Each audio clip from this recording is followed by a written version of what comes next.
మనకు ఘనత కలుగును గాక. దానియేలు గ్రంథం 6వ అధ్యాయం 10వ వాక్యం మనం చదువుకుంటున్నాము.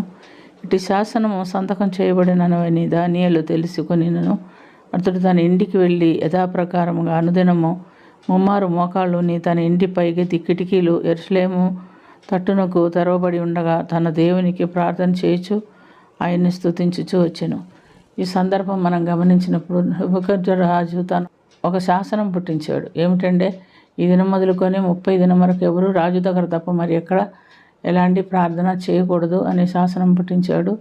ఈ విషయం తెలిసినప్పటికీ దానియేలు అనుదినము వెళ్ళి తన గదిలో పై గదిలో యెరూషలేము వైపు కిటికీలు తెరిచి దేవునికి మొరపెట్టుచున్నట్టుగా మనం చూస్తున్నాం. ఈ విషయం కల్దీయులు తెలుసుకొని, రాజా నువ్వు ఉంచినటువంటి ఆ యొక్క అధిపతి అయినటువంటి దానియేలు అనేవాడు నీకు ప్రార్థన చేయట్లేదు, వాళ్ళ దేవునికి ప్రార్థన చేస్తున్నాడు అని చెప్పి అతని మీద చాడీలు చెప్పినట్టుగా మనం చూస్తున్నాం.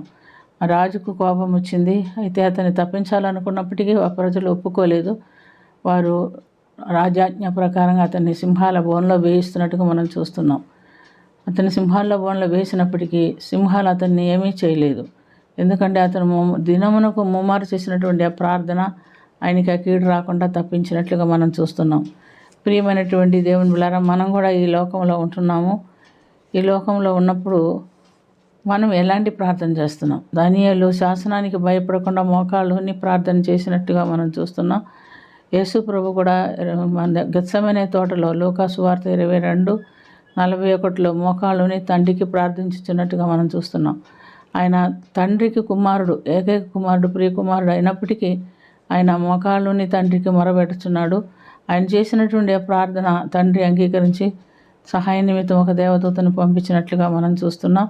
అపోస్తల కార్యంలో మనం గమనిస్తే 7వ అధ్యాయం 60వ వాక్యంలో కూడా స్టెఫను చివరిసారిగా చేసేటువంటి ప్రార్థనలో కూడా అతను కూడా మోకాళ్ళుని ప్రార్థన చేసినట్లుగా మనం చూస్తున్నాం.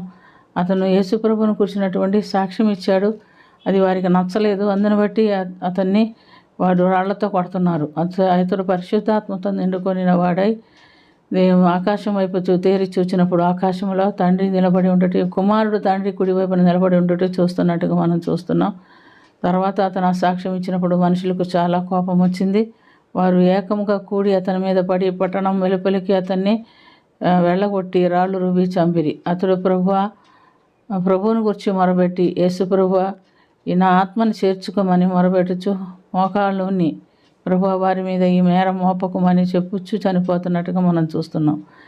ప్రియమైనటువంటి దేవులారా, మనలో మోకాళ్ళు ఉండగలిగిన వాళ్ళు ఖచ్చితంగా మోకాళ్ళుని ప్రార్థన చేస్తే అది దేవునికి ఎంతో అంగీకారం అవుతుంది. వృద్ధాప్యం వచ్చి మోకాళ్ళు ఉండలేని వాళ్ళు ఉన్నారు. వాళ్ళు మోకాళ్ళు ఉండకపోతే పర్వాలేదు, కానీ చిన్న బిడ్డలకు చిన్నప్పటి నుంచి మోకాళ్ళ ప్రార్థన మనం నేర్పిస్తే అది దేవునికి అంగీకారం అని ఇక్కడ వాక్యాల ద్వారా మనం గమనిస్తున్నాం. కనుకుంటే అట్ట మోకాళ్ళ ప్రార్థనకి తప్పకుండా దేవుడు ప్రతిఫలం ఇస్తారు, జవాబిస్తాడు. మనం కూడా మనం చేయగలిగిన వారం చేస్తాము, మన బిడ్డలకు నేర్పిస్తాము. ఇటు ధన్యత కలిగినటువంటి జీవితం దేవుడు మనకందరికీ, మన బిడ్డలు కూడా దయచేయనుగాక. ప్రార్థన చేసుకుందాం. ప్రేమ కలిగిన తండ్రి, కృప కలిగిన ప్రభువా, మేము ఎక్కడ ప్రార్థించినప్పటికీ, ఎప్పుడు ప్రార్థించినప్పటికీ నా ప్రభువా, మోకాళ్ళ మీద ఉండి ప్రార్థించడానికి మాకు నేర్పించమని అడుగుచున్నాం. ఈ ప్రియ కుమారుడు ప్రభువా నా తండ్రి గెత్సెమనే తోటలో మోకాళ్ళ ప్రార్థన చేశాడు. స్టెఫను సంఘము సమాజం ఎదుట మోకాళ్ళుని సాక్ష్యం ఇచ్చాడు, ప్రార్థించాడు. వారి పాపం వారి మీద మోపొద్దని ప్రార్థించాడు. ప్రభువా, మేము కూడా ఎక్కడున్నా మోకాళ్ళ ప్రార్థన చేయడానికి మాకును నేర్పించమని, మమ్మల్ని కూడా దీవించి ఆశీర్వదించమని యేసుక్రీస్తు పుణ్య నామమున మిక్కిలి వినయంతో అడిగి వేడుకొనుచున్నాము తండ్రి. ఆమేన్.